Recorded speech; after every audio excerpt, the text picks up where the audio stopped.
Hoje nosso tema vai ser sobre entradas e saídas analógicas dos inversores de frequência. Nós vamos ensinar as funções e nós vamos fazer também aqui na prática. A questão é, tá comigo? Maravilha, vocês conseguem enxergar agora o inversor de frequência? Eu vou mostrar para vocês as entradas digitais dele, beleza? Bom, é o seguinte, você pode perceber que tem a régua de Bornes do inversor de frequência, perfeito?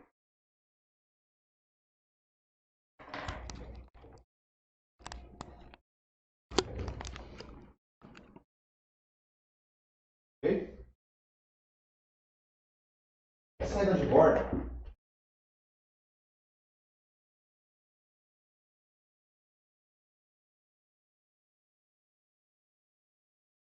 ó, note que o inversor de frequência possui duas entradas analógicas, essas aqui, ó, enxergar bem, I2 e I3. Bom, nós temos aqui o mais 10 volts, já expliquei com a fonte de 10 volts, e também nós temos aqui GND. E, além disso, nós temos o AO1, AO2, ou seja, duas saídas analógicas, duas entradas analógicas. Uma fonte de 10 volts, que você pode utilizar para fazer o sinal para ligar um potenciômetro, por exemplo, mas você pode perceber que o inversor ele não tem uma fonte de menos 10 volts. Então, por exemplo, essa entrada aqui, ó, I3, ela pode ser utilizada para menos 10 volts, mas nós não temos uma fonte de menos 10 volts. Então, para poder fazer esse tipo de ligação, você precisa de uma fonte externa, ok? Você precisa de um sinal de outro lugar que seja fonte simétrica, de menos 10 a mais 10 volts. Aí sim você pode referenciar através do GND e mandar a informação através desse caminho aqui. Bom, lembrando que cada entrada dessa ela pode ser dois tipos de sinais diferentes, de corrente ou de tensão. E quem define isso? Quem define são os jumpers que estão bem ali abaixo. Não sei se vocês conseguem enxergar, mas bem na placa de controle, aqui dentro, né, a gente tem que remover essa capa aqui do inversor de frequência. Nós temos aqui alguns chip switches, né? Dependendo do modelo, são alguns jumpers mesmo, que a gente muda, né, a configuração dele, a configuração dele internamente e muda o tipo de sinal também. Ok? Bom, eu vou partir para a configuração dessas entradas. Eu vou mostrar para vocês as funções das configurações dessas entradas. Ok? Então, eu vou voltar aqui na câmera padrão.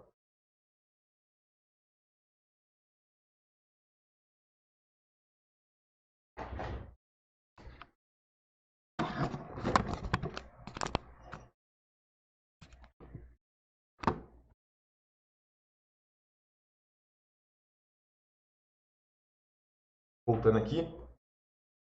E compartilhar também com vocês a minha tela, para vocês verem o manual.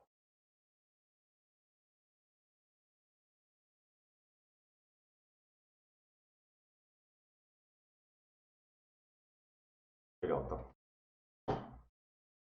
As entradas analógicas, elas possuem algumas funções específicas, mas não são tantas funções quanto as funções digitais. Tá? Lembrando que as entradas digitais elas têm muitas funções, conforme a gente viu na aula passada.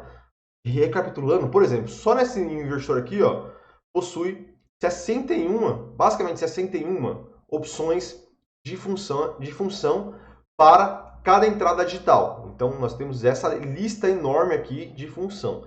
Já a entrada analógica do inversor, ele não tem toda essa variação. Por quê?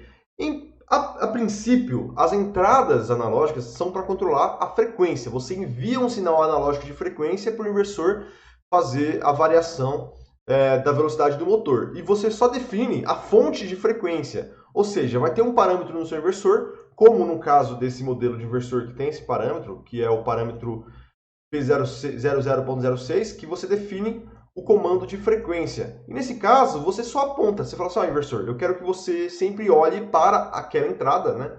No caso, pode ser uma entrada I1. Nesse modelo não tem, né? Esse I1 é o próprio potenciômetro do teclado, do inversor. Ou I2 ou I3, ok? Então você percebe que aqui a gente não associou a função da entrada em si. A gente só falou para o inversor, ó, a fonte de frequência vai vir através da entrada analógica. Beleza? Mas o que você pode encontrar também em outros modelos de inversores é algumas opções para fazer funções especiais, né? Como controle de torque. do inversor de frequência. Como, por exemplo, aqui nesse parâmetro que eu vou mostrar para vocês. Esse é um grupo de parâmetros de controle vetorial. Tem vários parâmetros aqui, mas tem um parâmetro bem legal, que é esse aqui, ó, método de ajuste de torque.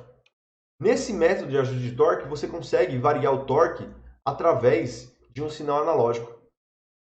Então, caso o seu inversor esteja trabalhando, por exemplo, em uma configuração vetorial, você consegue deixar ele mais forte ou mais fraco em função do sinal que você envia numa entrada analógica, através de um potenciômetro, por exemplo.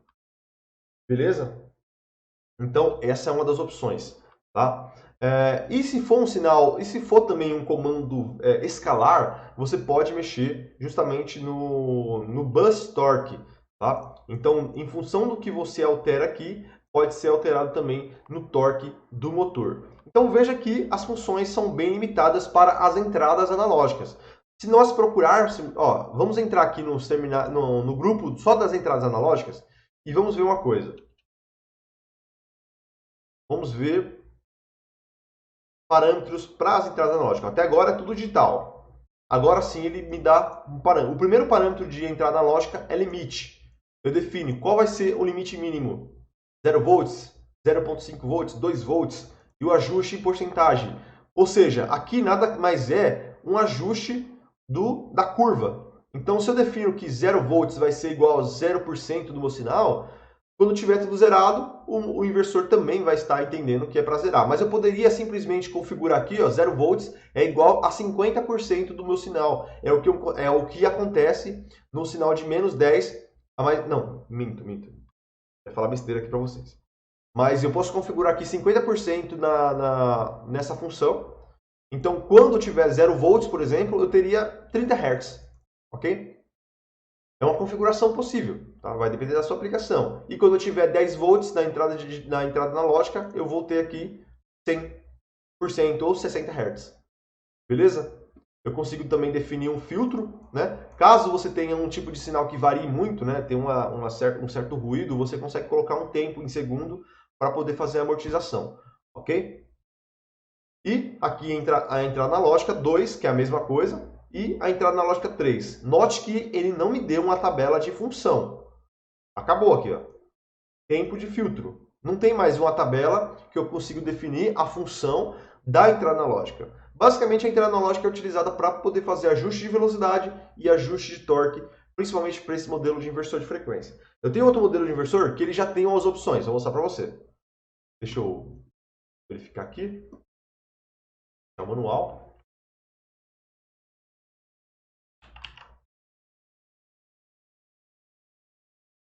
Esse modelo aqui, por exemplo, ele já tem algumas opções a mais da entrada analógica.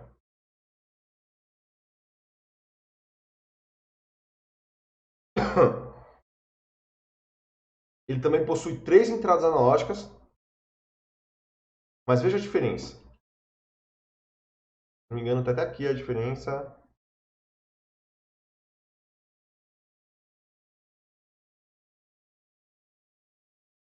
Aqui, ó. Ele possui uma entrada analógica chamada VB, tá? Que é uma entrada padrão de 0 a 10 volts, mas ela também pode ser utilizada para menos 10 a mais 10 volts. Somente essa entrada tem função programável, as outras não. As outras elas são simplesmente o que são. É para ajuste de frequência ou para ajuste de torque, tá bom? Basicamente isso.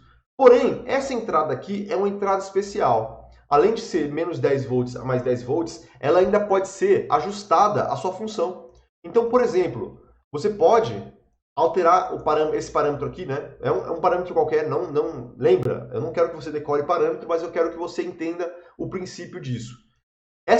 Com essa entrada analógica, você pode variar o limite superior de velocidade. Então, digamos que você tem uma aplicação onde o limite de velocidade seja 40 Hz, ou seja, não tem, eu já expliquei isso na aula 1, tá? Mas não tem como você aumentar mais velocidade que isso, porque é limite do inversor. Só que você quer alterar esse limite. Lembrando, não é a frequência de saída, a frequência que você varia no potenciômetro, é o limite dela. Porque a frequência do potenciômetro, se você rodar até o máximo, ele vai chegar até o limite programado. Pode ser 60 Hz, a maioria dos casos. Você programou 60 Hz, no máximo do potenciômetro ele vai até 60 Hz. Eu estou dizendo que isso aqui é um outro sinal analógico que, por exemplo, digamos que o seu potenciômetro da frequência esteja no máximo, 60 Hz. Aí você tem um outro potenciômetro nessa entrada e programado para o limite superior de frequência. Quando você aumenta ele, o limite já não é 60, o limite pode ser 80, pode ser 100 Hz, entendeu? Então agora o limite que você vai ter no seu potenciômetro é 100 Hz. Ou, por exemplo, o tempo de aceleração. Olha só que massa. Você já pensou em alterar o tempo de aceleração pelo potenciômetro? Lembra que geralmente nós programamos o tempo de aceleração num parâmetro de aceleração e o tempo de desaceleração no parâmetro de desaceleração. Agora, eu estou te mostrando uma opção de você fazer a alteração dos tempos, ou seja, da curva, tá? Da rampa, pelo potenciômetro. Então, se tem uma aplicação que você tem uma aceleração grande, você pode aumentar o range do seu potenciômetro. Você quer diminuir isso? Diminui o range, beleza? Outra coisa, o torque boost, né? No caso é o torque, o valor do torque. Torque boost você pode alterar. E outra coisa bem legal, o nível de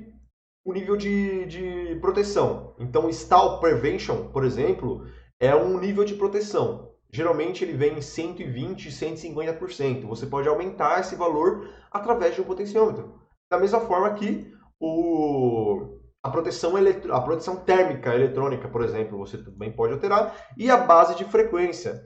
A base de frequência é aquela base que o motor foi feito para trabalhar. Por exemplo, o motor foi feito para trabalhar em 60 Hz, você tem que configurar a base para 60 Hz.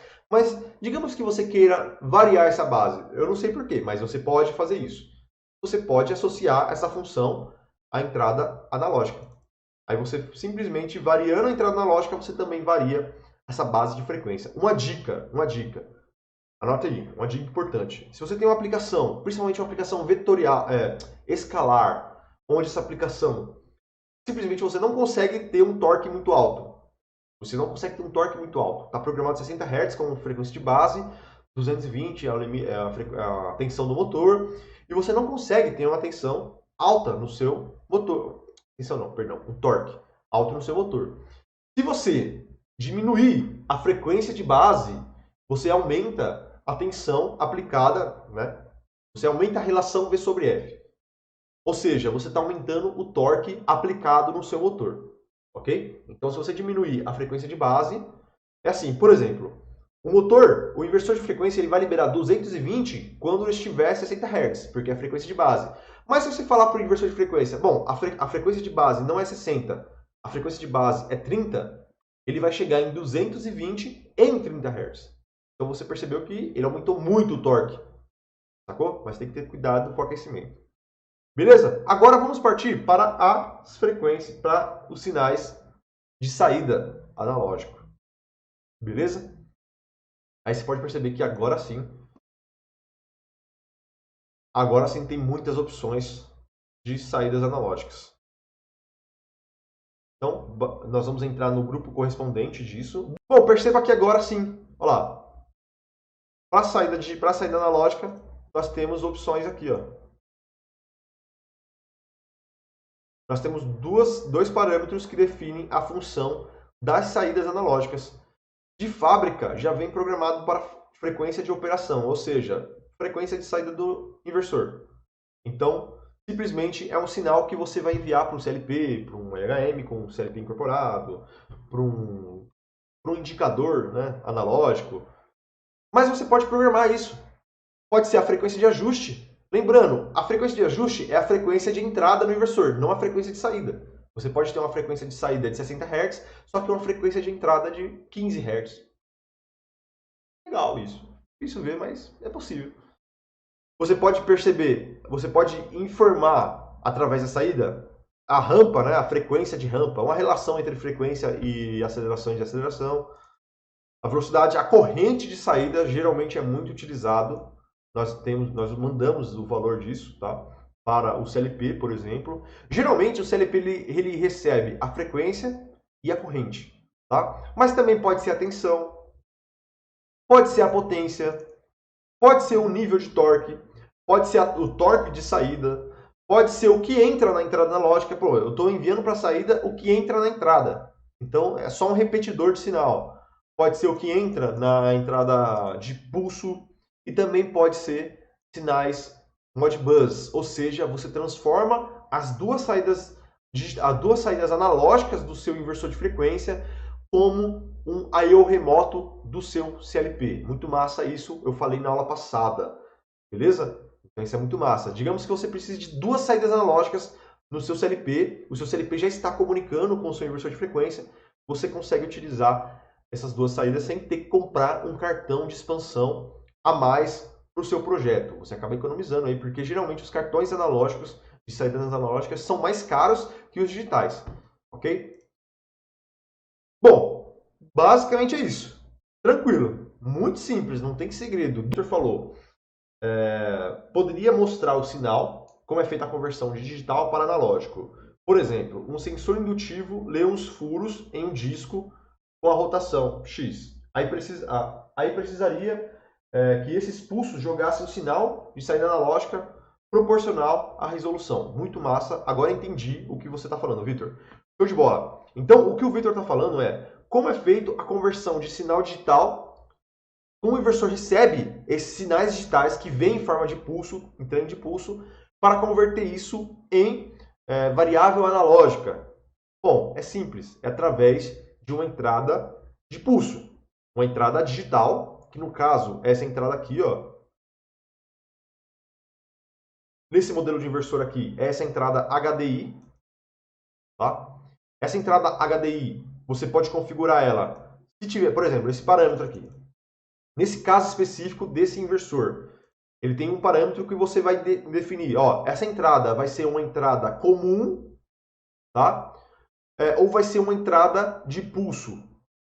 Bom, você pode definir, vai ser uma entrada de pulso. Legal, então agora você vai enviar os pulsos para ele. Ele recebe até 50 kHz. Se for uma entrada de pulso, é simples, você já configurou ele aqui, através desse parâmetro. Você já definiu aqui que ele vai ser uma entrada de pulso. Agora, como fazer essa entrada de pulso controlar a velocidade do seu motor? Tá? Digamos que esse disco que ele falou é um disco cheio de perfurações ou cheio de marcações. Se você rodar mais rápido, você quer que o motor também rode mais rápido. Bom, é só você ir lá no comando, no parâmetro de comando de frequência, que no caso é esse parâmetro aqui, ó, parâmetro P00.06, e falar para o inversor, falar, inversor, o comando de frequência, ou seja, a frequência que você vai liberar para o motor, ele vai vir não da entrada analógica 1, nem da 2, nem da 3, nem da 4, ele vai vir do ajuste HDI, tá? Do pulso de alta velocidade, ou seja, é só você colocar o valor 4.